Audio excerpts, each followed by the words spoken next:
I love Wuthering Heights by Emily Brontë. It is a masterpiece of gothic fiction that dares to depict the darker, messier side of the human condition from the perspective of some truly reprehensible people. But putting this aside for now, let's talk about the new movie.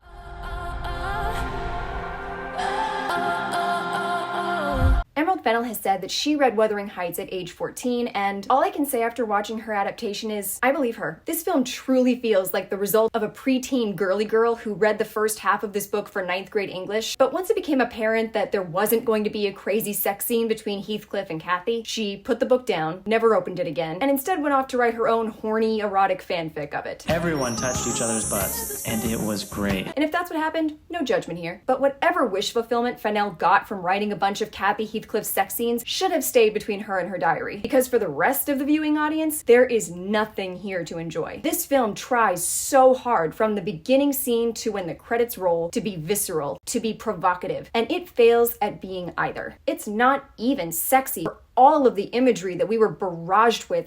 And that is, to me, the worst of this film's many offenses. First of all, if you're going to omit the entire second half of this book, as well as little things like, I don't know, subtext, character development, the core themes of cyclical abuse and generational trauma, for the sole purpose of making a 2+ hour sex montage, then it had better deliver on being sexy. And this film doesn't even get past first base with that. Not because the sex here is gratuitous or offensive, but because it's completely dull. That is, unless all you've ever wanted in life was a shot of Jacob Elordi licking a wall made to resemble Margot Robbie's skin. And if it is, hey, this movie's for you. Good job, Emerald. Jacob Elordi and Margot Robbie both deliver on bringing their characters to life as they're written, but I never once bought their chemistry romantically or sexually, which is kind of integral if you're going to base the entire emotional crux of the film on that relationship. One of the big problems here is that Fennell chooses to maintain the despicable nature of both Catherine and Heathcliff, which would be fine as it is true to who they are in the novel, but Fennell presents the romance as if these are two characters that you are supposed to root for, whereas in the novel, the love story is presented with irony and is a cautionary tale built on destruction and abuse. So in that context, it makes sense for the characters to be hateable because we're not sitting here relishing as they fall in love with each other. Heathcliff is the novel's villain, and Catherine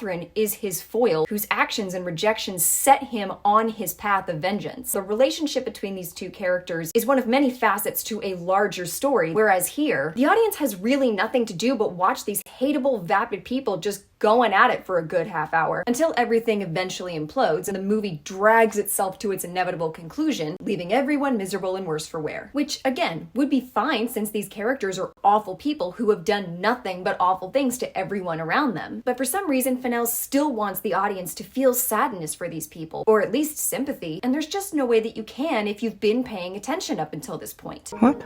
Oh. So the film resorts to the old hat trick of cranking the sad violins in a desperate attempt to trigger your heartstrings and trying to manipulate us with flashbacks in the hopes that we go, aww. And as far as the actual wrap-up of the film, there's no payoff, no real exploration of these characters' toxicity. There's nothing to justify why we have to spend over 2 hours with them. I mean this with all sincerity. I wish the Safdie brothers would do an adaptation of Wuthering Heights, because not only do they know how to depict some truly epic level storytelling over the course of 2 hours, but they are so good at presenting horrible, unlikable people in such a way that we as an audience can't help but be compelled by them throughout their crazy trials. The messiness of their characters far more resembles that of real human behavior, not crappy, inconsistent script writing. But with this film, all we have to tide us over for 2 hours and 16 minutes is a series of rougey montages, close-up shots of Margot Robbie looking spaced out at the camera, and enough squelching sound effects to make you want to scream. Or it made me want to scream. Seriously, I have not been so put off by a sound effect since the f***ing teacup in Get Out.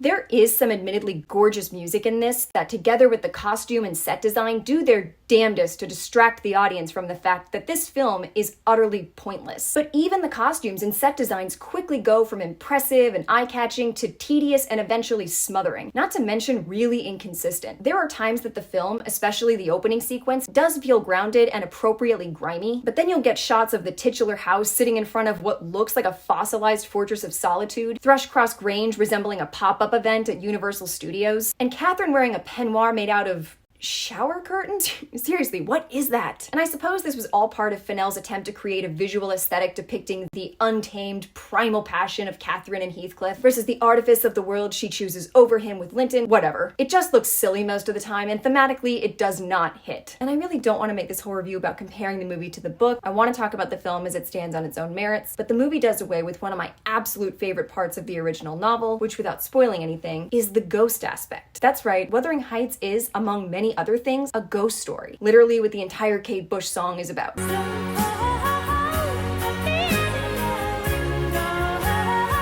I'm telling you, for someone who claims to love this novel and to have read it over and over again, Fennell has certainly done a great job of redacting every interesting element of it without doing anything to create any real substance in her own interpretation. And regarding the controversy over the casting of Heathcliff as a white male, I honestly don't think that Heathcliff being dark-skinned would have added any kind of nuance to his character as he's written here. And that is not me in any way defending or excusing Fennell's decision to cast a white actor. It is every bit a condemnation of her writing a film so shallow that the issue of Heathcliff's racial identity, one of the central themes, plays no part here. And look, this is not a film that couldn't have won with me. As I've mentioned, I adore Emily Bronte's novel, but I'm not incapable of loving an adaptation that carves its own path. There are plenty of films that differ greatly from their source material that I absolutely love, and that's not in spite of their deviations, but because of them. For example, I loved Guillermo del Toro's version of Frankenstein, but that film, at every point where it's separated from the novel, presented its own ideas, its own statement, while never losing sight of Mary Shelley's original vision. This film, on the other hand, guts the story entirely of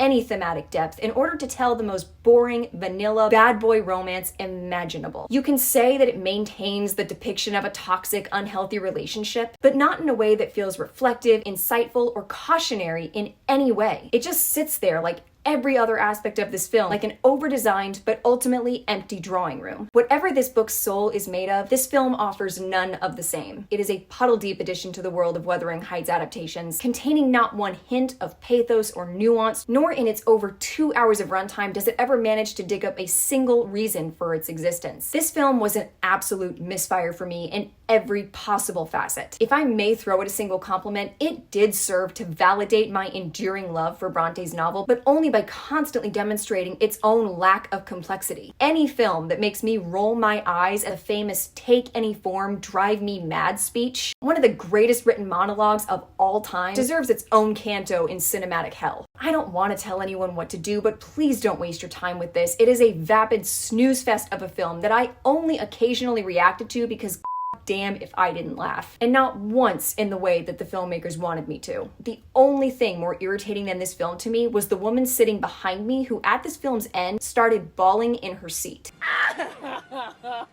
Oh my god. And I wanted to turn to her and ask, have you been asleep through this whole thing? How can you possibly be tearing up at this? Absolutely god-awful film. Leave this alone if you have any love for the novel whatsoever. If you are looking to go see a movie about two crazy people that actually has a decent message behind it, go watch Send Help instead.